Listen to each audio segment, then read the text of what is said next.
With integral, what we've seen is that it will add up infinitely many small values to get the total. So I always start us back here, area under a curve. It started off as just rectangles. Okay, we added up all these rectangles, made them very small. With disk and washer, it was adding up all these cross sections, which was circles. Okay, or a washer, circle with the circle cut out it does disk. So we're adding all those up. That's what the integral does. So now today, we're going to find arc length of a curve. So, anybody remember in geometry when you were able to find like just that part of the circle, the arc length of it? There was a formula for it that we did. Okay, so hopefully did it. I don't know exactly, but hopefully you did that. You found the length of the arc. We can do that now with any curve. Okay, that's kind of what we did with previous stuff with disk and washer. Any function, we can find the volume. Because I mentioned with disk and washer, like if I gave you exactly on a coordinate grid, I gave that to my geometry kids. Yeah, you could find the volume of the shape. If you knew what 4 and 2. If I gave you numbers on you could find the volume of that because you knew it would be a cylinder. But what we did here is we could find any curve. It could be like this, something crazy, and we could revolve it around. So as long as we knew the function, we could find the volume. And same here, doesn't have to be just on a circle for arc length. We can do it for any curve. So to actually find the length of that segment, or no, it's not a segment, that curve. So if we stretched it out and measured it, we could find that length. So I put up here kind of what I was talking about with geometry. Well, start off with geometry was a circle, and circumference is the whole length of the circle, the arc of the circle. And what we then could do is there was this formula. You did just a fraction of the circumference. X was the arc measure. So that was the formula we could use to find the arc length. But again, now with calculus, we can add up and find actually this arc length. And here's what it really boils down to. Pythagorean theorem or distance formula, which are the same. So what we're actually going to do is add up, like a very, very small part of this, like here, just that part. And we do it, again, by a distance formula of Pythagorean theorem, which is this right here. Change in x squared, change in y squared. So what we're going to do, the integral will add up all these little segment lengths here along here. Just kind of like what it did with the circles or the rectangles here. And we get the entire length of the arc. I pretty much said that here. So here's the formula. So pretty much based on, again, Pythagorean theorem or distance formula. Arc length, so again, was any function, has to be continuous, has to be on a closed interval. It has to have a derivative too. It has to be differentiable. Excuse me. So we say arc length is S, that's just the variable they use here. The arc length over the interval AB is going to be the integral from A to B, square root of 1 plus f prime squared. So this is, again,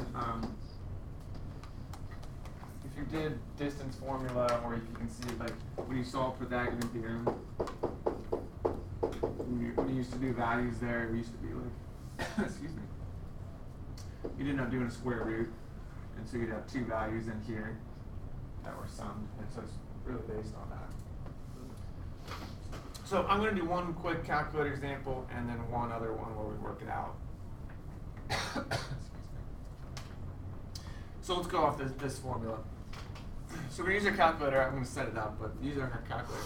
Find the length of the curve. So sine of x is this. So what's the actual length of that curve on 0 to 2 pi, one period? So kind of cool, right? Again, we found, remember, the area under the curve, And we had sine and cosine right here between the curve. This is the actual length of the arc, length of that curve. So we just follow this up here. It's going to be the integral from a to b, so that'll be 0 to 2 pi here. Square root 1 plus, now I need the derivative of my function squared. So derivative of sine is cosine. The x. So again, I said on this one we'll just use our calculator. Some of these are, it's hard to find too many that you can do by hand.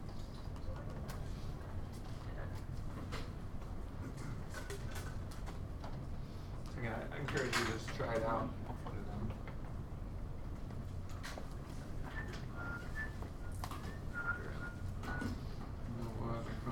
Okay, good.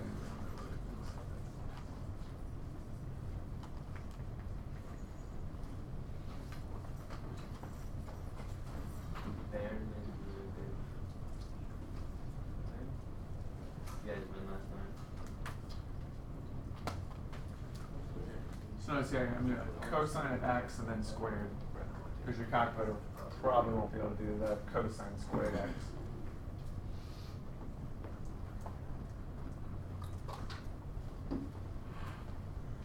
Alright, that is what we got. So about 7.640.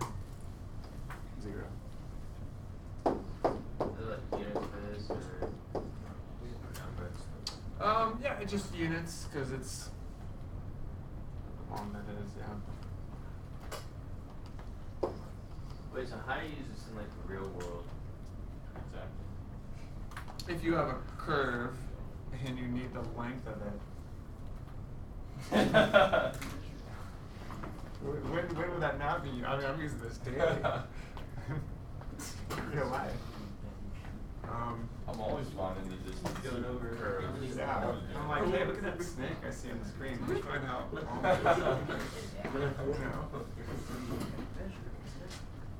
You're Why would I use this from 0 to 4 blades of grass. You gotta just know the formula and then you just do it.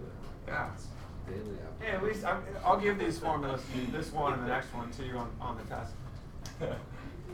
So don't have to worry about that. All right, let's do one more. I kind of already mentioned a little bit. It's tough to find some of these for this that you can do by hand, or they just kind of seem a little crazy. So just kind of elaborate. But I found one that was decent, and I found one or two in the practice as well. So we're gonna do this one by hand. And I said in the practice. Find the exact length of this curve. So it's x to the 3 halves, roughly. We move down 1, and then it has this coefficient in front. Let's set it up here. So it's going to be, and we're on 0 to 1. So it's the integral from 0 to 1. Square root of 1 plus, okay, now I need a derivative squared. So let me off to the side do the derivative.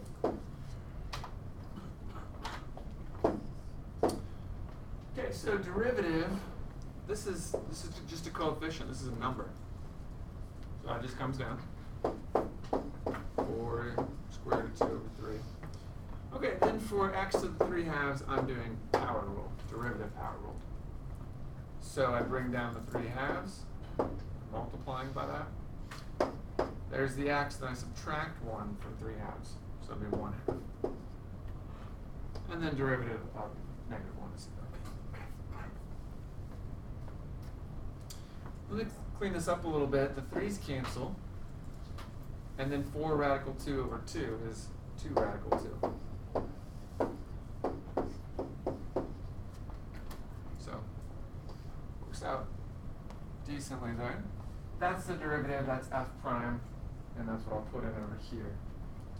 2 radical 2 x to the 1. Now let me go ahead and simplify that. The square root of 1 plus, okay, well over here I'm going to square the 2 and square the square root of 2. So 2 squared will be 4. Square root of 2 squared will be 2. And then x to the 1/2 squared is x. Right? It's really, I'm multiplying a half by 2. Or you could think of it as times itself, and when you multiply with the same base, you add the exponents. So 1/2 plus 1/2 would be 1. And let me simplify that one more time to 8x, right? 4 times 2x.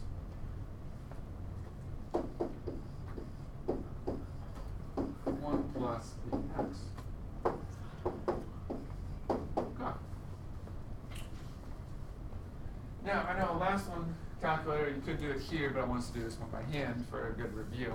Wait, how'd you get from 42? That's 4 times 2. Can you explain again how you got the 4 and the 2? I'm just squaring this. Okay. So each of these is squared. It's not like FOIL, there's no plus or minus in between. So I'm just doing 2 squared to get 4, and then square root of 2 squared to get 2. It's not 4, it's times. Oh, 4 times. Yeah.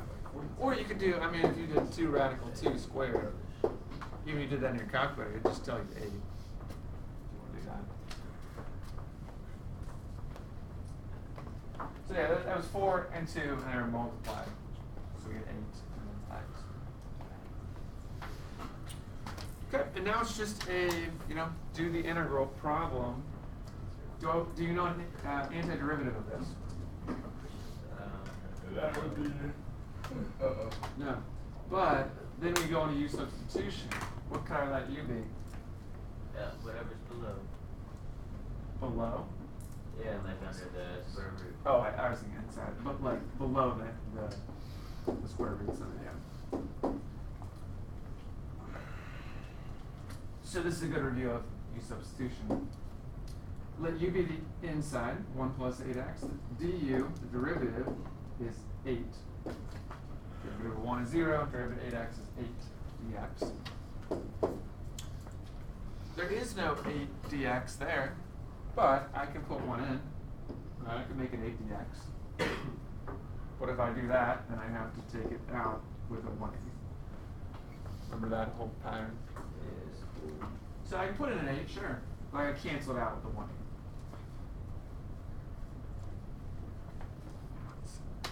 Okay.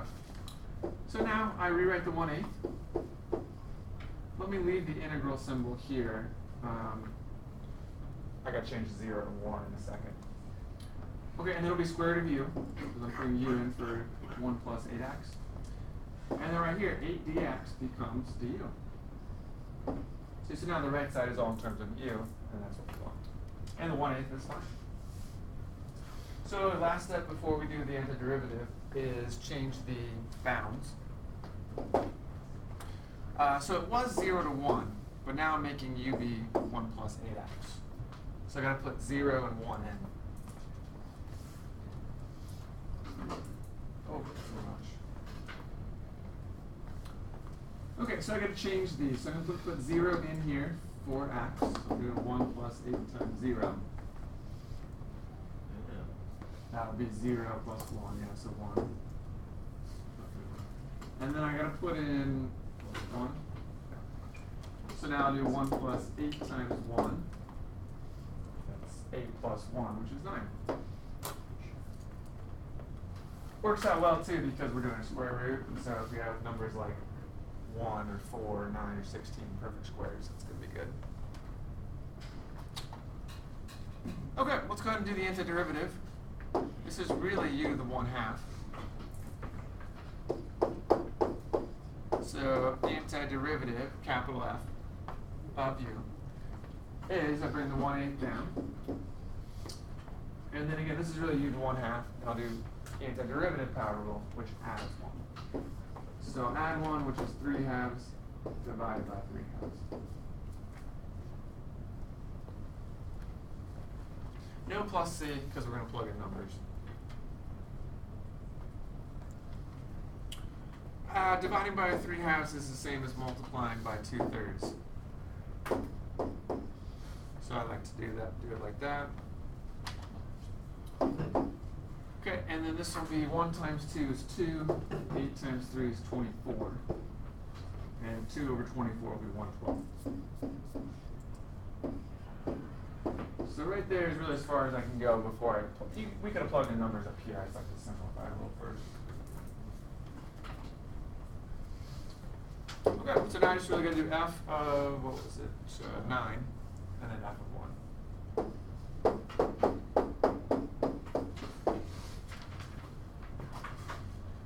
So, plugging in 9 here would be 1/12, and then, here, let me just write it down first, 9 to the 3 halves. And then 1/12 here, 1 to the 3 halves is just 1, right? 1 to any power. So this one's just going to be 1/12, and over here, let's see, 9 and 3 cubed, 27. So I said 9 to the 3 halves. Okay, so that'll be 27/12. So again, you could use your calculator here if you wanted. I'm just doing fraction, but you can do decimal. 27 over 12 minus 1 over 12, and that'll be 26 over 12. If you wanted, I mean, you could reduce this, divide by 2, 13/6. Yeah. So let's say I didn't think to do the 2/3 thing. Is there another way to solve this on the right? Oh, this here? Yeah. Yeah, you could just get this here without the 2/3 and x that I changed. And just go ahead and plug in 9 and 1 right there. Okay. As long as you plug it in, you'll get this 2 and 1/6.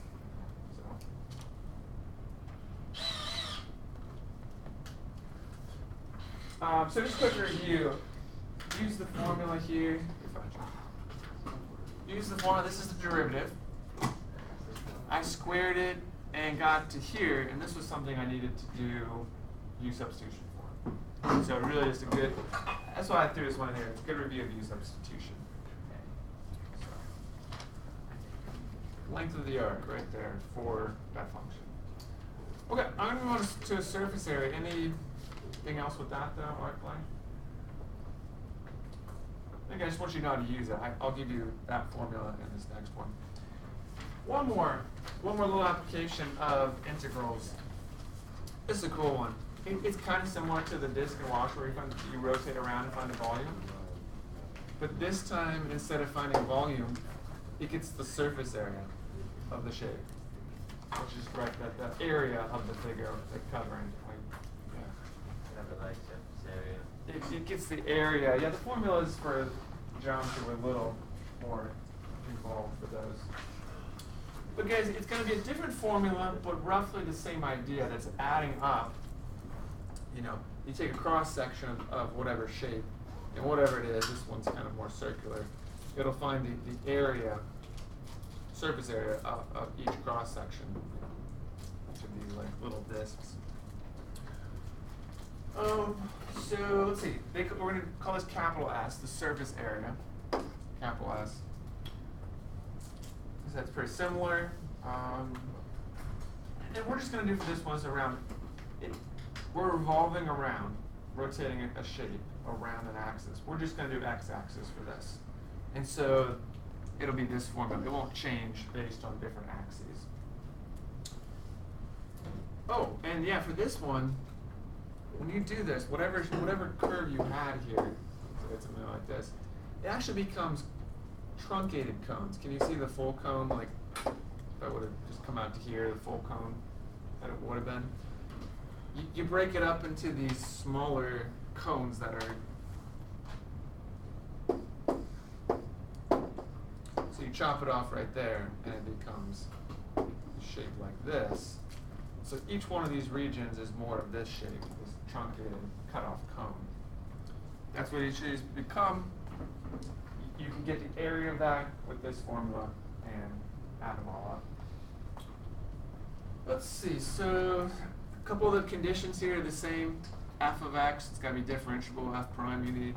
It's got to be continuous, closed interval. And what I want to show you here, remember how if it's the x-axis for disk and washer, that the function is really r? That's just the radius. disk and washer if it's x-axis. Well, look at this. It really becomes 2 pi r, which is circumference. 2 pi r is circumference for a circle. So that's what we're doing here, is really finding all of these like circumference of each of these cross-sectional circles and adding them up. And that'll get the overall outside area. It's kind of cool. Otherwise, the formula is the same as the last one. You can see the square root. All right. Well, let's try one. Any questions, thoughts before we do this? Okay. Well, let's determine the surface area of the solid by rotating f of x equals square root of 9 minus x squared, that function, around the x-axis on -2. Again, for these questions, it's just going to be this formula. I'm only going to say x-axis. So it's just exactly that formula. So square root of 9 minus x squared. If you wanted to get a look at what we're doing on this.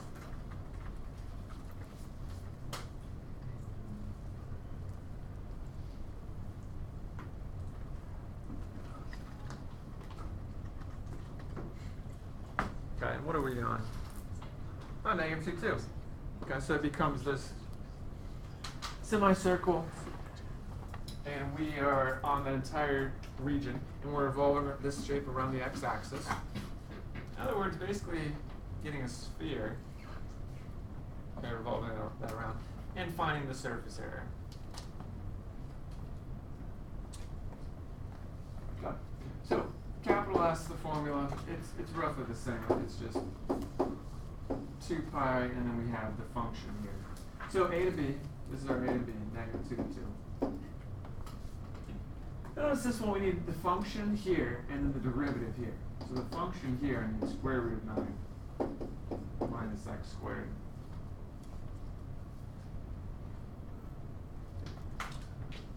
Square root 1 plus, and then here I need the derivative. So let me take a second and go over here and do the derivative. So let's remember that this is really to the 1/2 power. So I'm going, derivative, I gotta bring the 1/2 down as multiplication. So it's 1/2,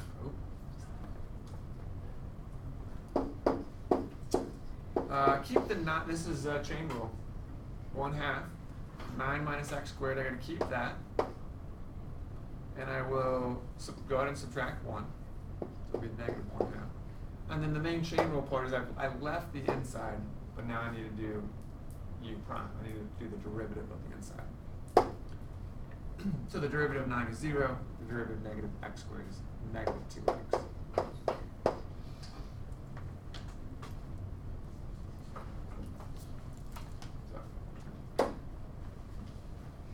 So, how about let me simplify this a little before I plug it in there. I have this half and -2x, so it'll become -x. Right, half of -2 is -1, and I have the x. Okay, and then this whole thing is to a negative power, so that I'm going to take on bottom as a positive power. So on bottom, I'm going to make it positive. Oop, that's it. So I'm really doing is first making it positive half power on bottom, but the half power is really square root. So I took this down, 9 minus x squared to the positive half power, but then I made that half power is just square root. So that's a better derivative right there. Can you explain the chain again? Oh, the chain rule? Just like a refresher. Sure. Up here, so if there was, it's reverse of u substitution. So if there's anything else here, I'm just making something up, but anything else here that's not just x, not sine of x. So this is sine of 2x plus 1. You do the outside derivative. It was, the formula was f prime of g prime. So you do the outside function derivative, like sine would be cosine. Then you keep the g, you keep whatever this is right here, and then you do the derivative of the inside. And then what about the moving the half power? Like, I know you bring the half power down. Yeah, so that's power rule. then I'm keeping the g, so I'm keeping the 9 minus x squared. Subtracting 1 here, which is still part of the power rule. Like for antiderivatives, you add 1, derivatives, you subtract 1. So that was just part of the power rule. This is the g we kept, and then here's g prime. So we said the derivative of 9 minus x squared is negative 2x.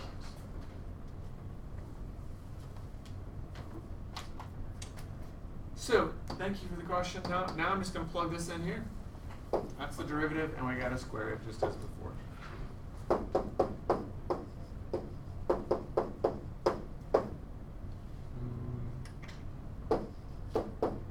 got to square that. So there's the setup. I'm going to simplify a little bit. And actually, it ends up working out pretty nicely. It's just a little simplifying first.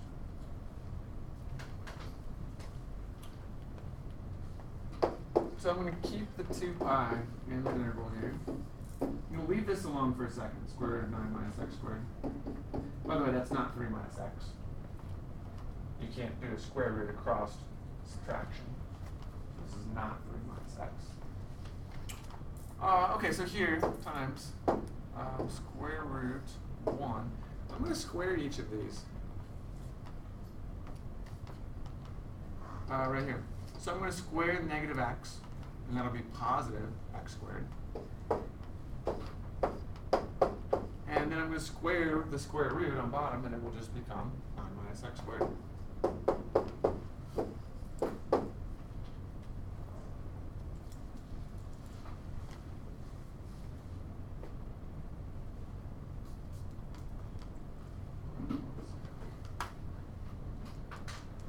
So, plugged in, I got the derivative, plugged in here, did a simplification. Any thoughts right now? I'll get there. Okay.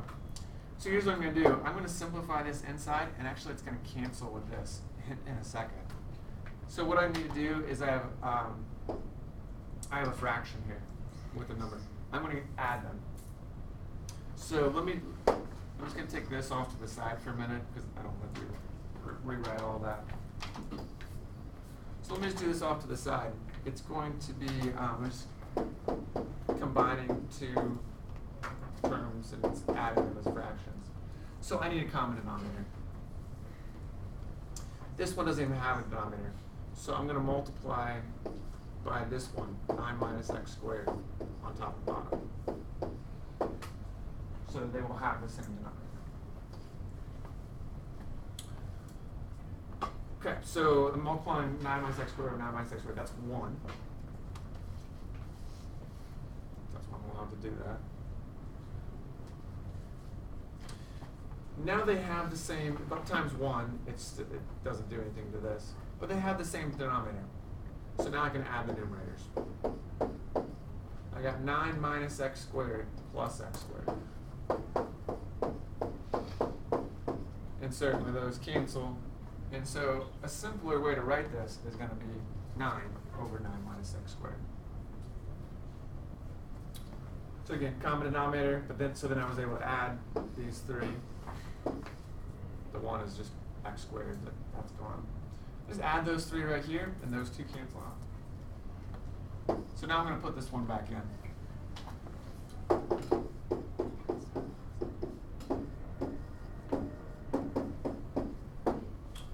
Okay, so I just changed that. So there's still the square root, and then now it's going to be 9. These cancel. There's a 9 left over. And then right here, 9 minus x squared.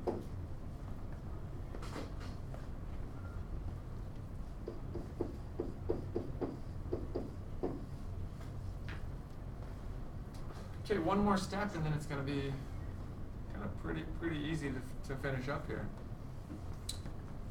I can't do a square root across addition or subtraction, but I can do a square root over multiplication or division. So in other words, right here, let me rewrite this. In other words, right here, I can separate this into 2 square roots because it's division. 9 over 9 minus x squared. So I can make it square root of 9, and then here, square root of 9 minus x squared. So I can do that over division. Well, I have a square root of 9 minus x squared in the numerator and a square root of 9 minus x squared in the denominator. And those cancel. So watch this. All I'm going to be left with is square root of 9, which is 3. I forgot to bring up the x's, but okay.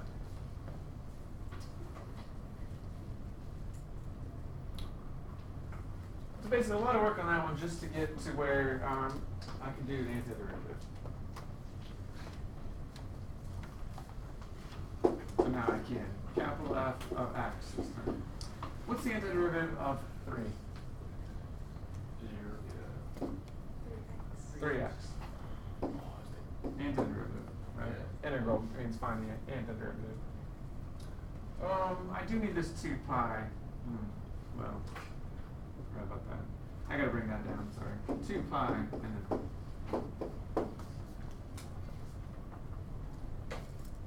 the 3x, sorry. So again, right here you could plug in 2 and negative 2. I'm going to go ahead and just do multiply it out. 2 times 3 is 6 pi x. That's the simplified antiderivative right there. And now I'll just do f of 2 minus f of negative 2.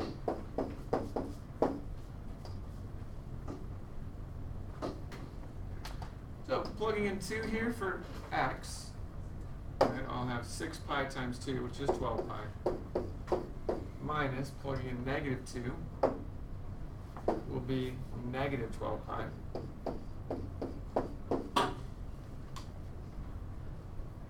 Notice I put the negative, right, minus there, and then the negative 12 pi. So now it becomes plus 12 pi. 12 pi and 12 pi, we got 24 pi. And this would be unit squared. This is area. Alright, so 2 different formulas, but very similar. One can find arc length. This one adds up kind of the circumferences of these cones, the circles of the cones, the cross sections, and get surface area.